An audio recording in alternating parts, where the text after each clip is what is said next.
What's going on, guys? Welcome back. This is part two of hitting.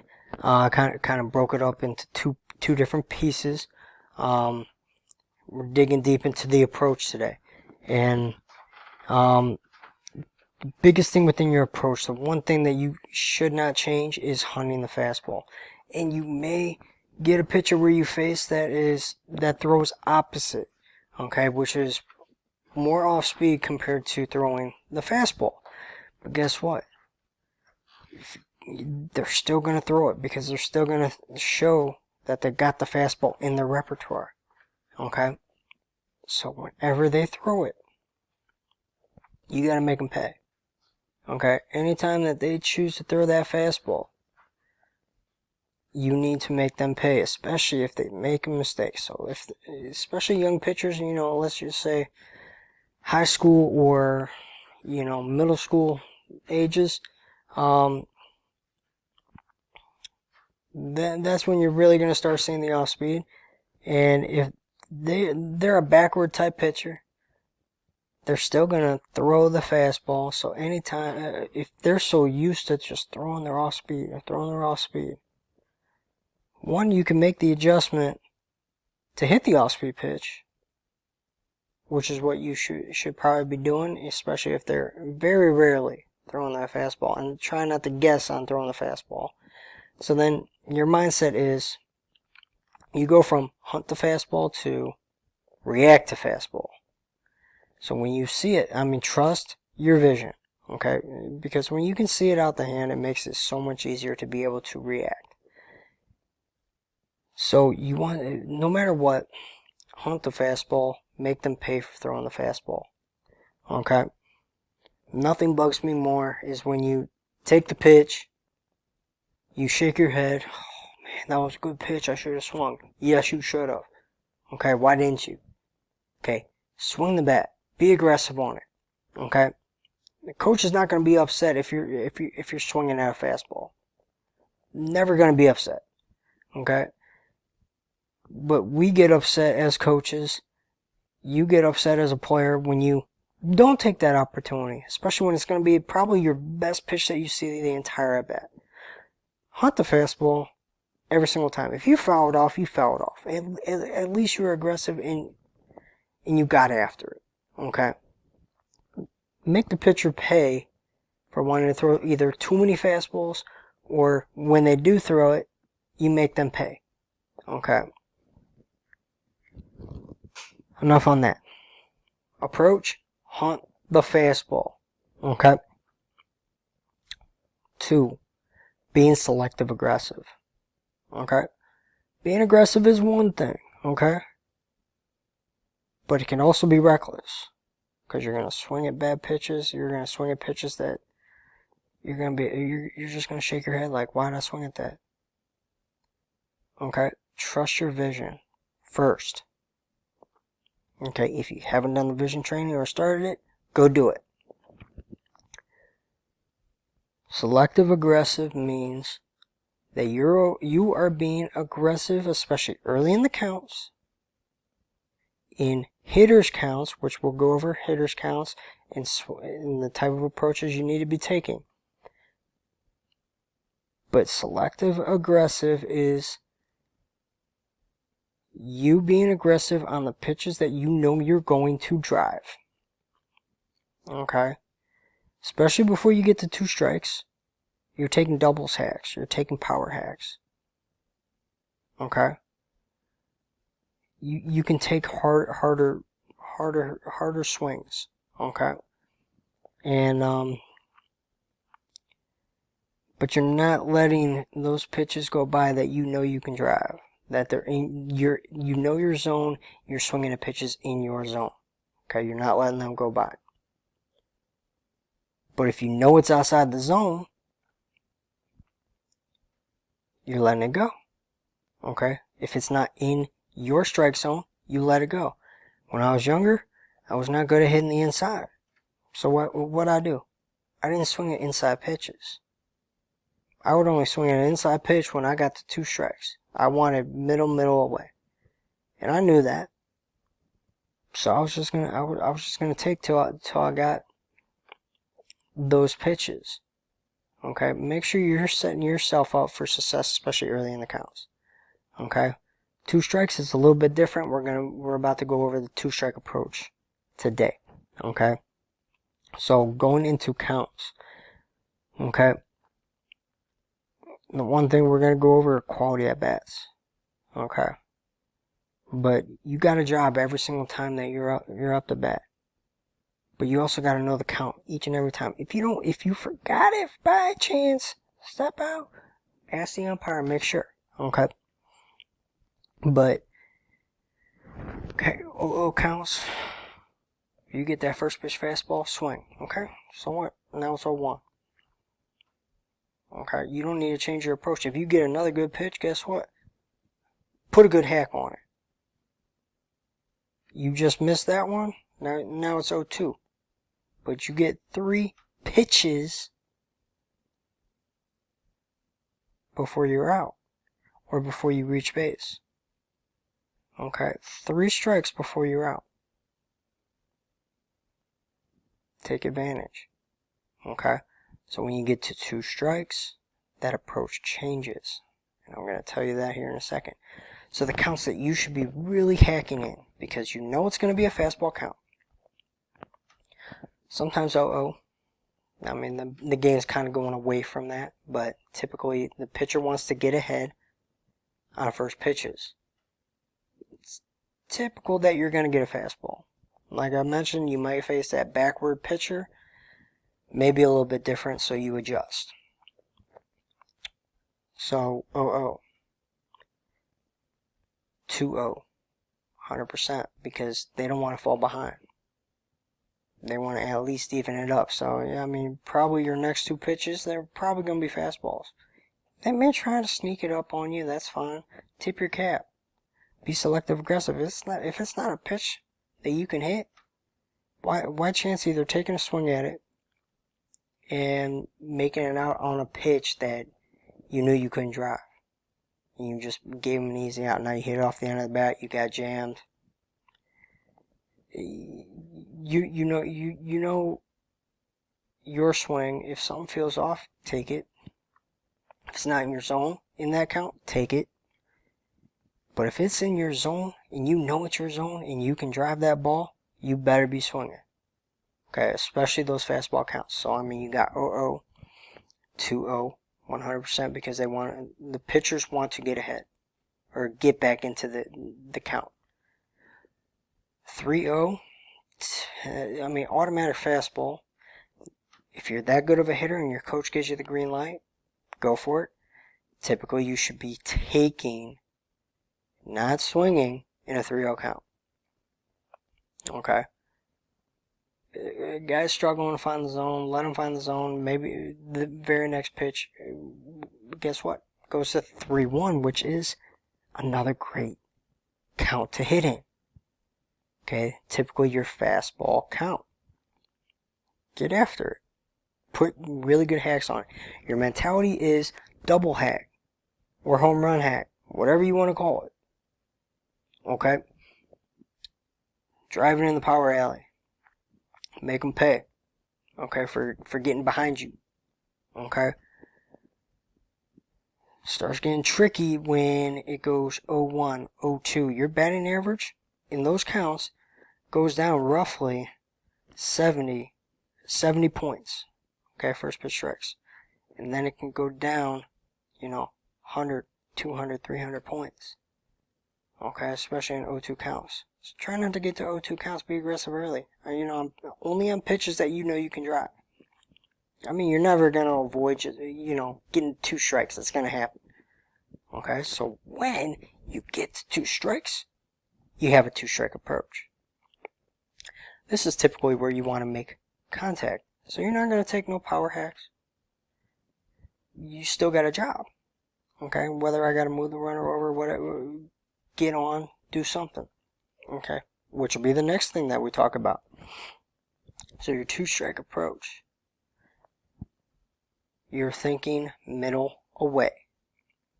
Okay, because typically what's going to happen when you get to 2 strikes? Off-speed pitches. So when you start getting off-speed pitches, if you sit back with a middle way approach, you can still hit that fastball, and you can hit the off-speed, because now you're going to have like the perfect timing. So go your 2-strike approach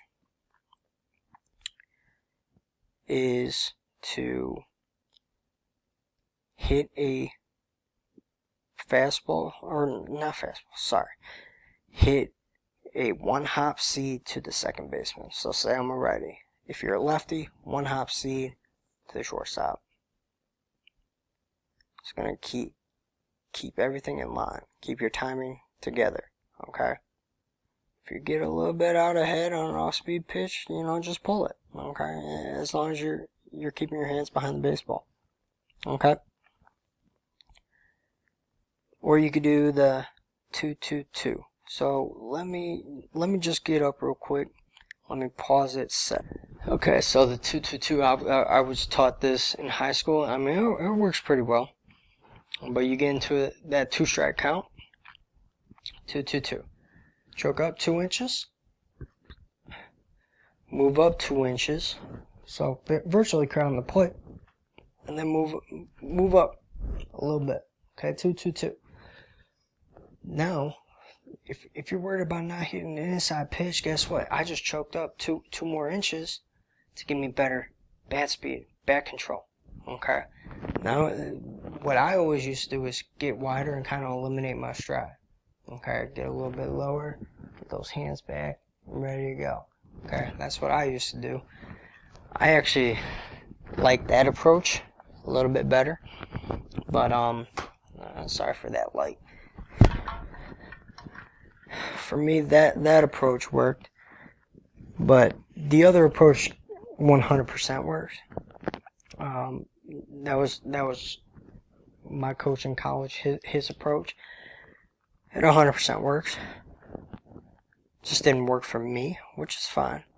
Not every approach that you're going to come across is going to be foolproof. Okay, listen to different things, try them out, figure out what's going to work for you, okay, and adapt it into your game. Some of my approaches for you, I mean, minus on the fastball and the selective aggressive, those are two, okay, majority of the stuff that I'm going to tell you, I mean, it works. But find the 2-strike approach that's going to work for you. There may be other approaches out there that your coaches think of and they try to teach you. Add them into your game. Okay, try them out. See what works best for you. If not, try to take a piece from there, maybe a piece from somebody else, match them together, and try that out. It might work. Okay? Last thing. I'm telling you what, when I talk a lot, I get a little parched, so I need to drink every now and then. Quality at bats. Especially young hitters. You need to get out of the whole mindset that you're only successful when you get a hit. Hits are not the only way to have a good at-bat. When you're up there, you got a job. It's not about your stats. You could be 0 for 4, but guess what? You hit the ball on the screws 2 times. You moved a runner over, and you reached on an error. Yeah, you're 0 for 4 on the day. You didn't have a hit, but you just went 4 for 4 on quality at bats, and you helped the team win the game. Your team won the game 5, 6, 7 runs, right? And you played your part in that win by doing that. Change your mindset. It is not hit or bust. Who cares about your stats? Okay? It is about the quality at bats, because guess what? Your stats are going to even out. You're going to get the hits, but you stay focused on the quality at bats, you're going to build the consistency. You're very rarely going to come across any kind of slump. But if you get so focused on your stats and your hits, your batting average, that's when you come across those slumps. Then when you come across those slumps, you may see your time dwindle a little bit. But you're never going to see your time dwindle, even if you're 0 for 4, but you moved a runner over 2 times. Whether you did that through a sac bunt, or you hit the ball to second base when the guy was on second to move him to third. So we're about to cover every single one of those. And trust me, first time I taught this, they didn't buy in right away. After they went 0-8, they bought into it. Ended up going 15-14. So, we started off 0-8, finished the season 15-14. So, the final result, once they bought into the quality at bats, was 15-8. 15-6. 15-6 record. Just made a total difference. Okay, everybody bought in. It was great. So, there's 8 ways. 1, you get a base hit. You get a double, you get a home run, you get a triple. Guess what? It's all quality at bat. Doesn't matter what kind of hit it was. It could be a blooper over the second baseman's head. It's still quality at bat, and you still got on. Number 2, move the runners over. Sac bunt, hit a ground ball the opposite side, move them over, do your job. Or if you're a lefty, you pull it, guy on second, you move him to third. Or the guy's on third, you put the ball on the ground, you move him over. Anytime you can move him up 90 feet. Sacrifice fly. So, guy on third base. So, move the runner over would also constitute a guy being on second. I used to think this too, a sac fly, a guy moving from second to third, when that's not the case.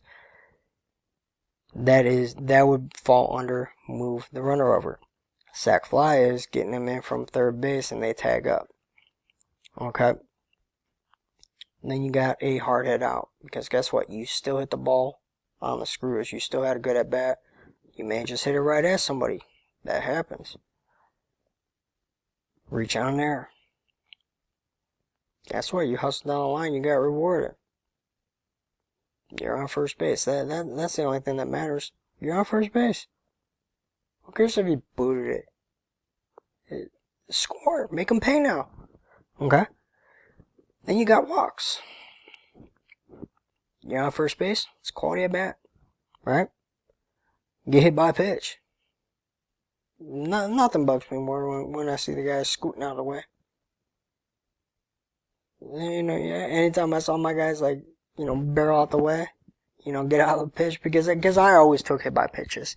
Anytime I saw it coming at me, boom, turn the shoulder in, take the base, right? I love first base. I love scoring. So, especially hit by pitch, especially if the pitcher was ahead of me and it was like an 0-2 count, yeah, you better believe it. If it was coming right at me, not my first. You just bailed me out of a poor at bat. 8 pitch at bat. Even if you strike out and you see 8 pitches, that's a quality at bat. Because you made him work. He may have showed all his pitches. That constitutes as a quality at bat. Okay? Last few things. Stick to the mental game. Stick to it in your routine. At all aspects of the game.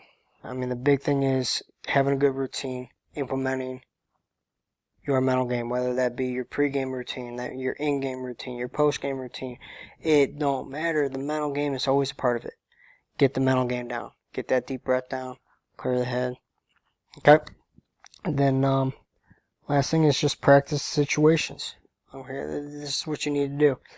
To practice your approach. You practice and you simulate those situations. And you simulate them in your head. And you can do like some of those drills that we were showing where you do the visualization like off a picture and stuff, go through your routine, add in your approach, put yourself into 0-2 counts facing Justin Verlander or Clayton Kershaw, whoever that may be, and play it out how you're going to approach them with 2 strikes. Okay, if you know Clayton Kershaw, he's probably going to come at you with that 12-6, or he's going to bust you inside with a fastball.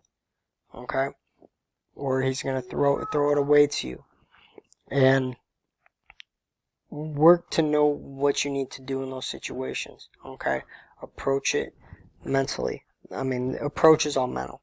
Okay, you know the situations, you know the counts, so you know what to do, and you react. Okay, so I'm going to go put this in the members area. We'll go over a few of those things, and stay tuned.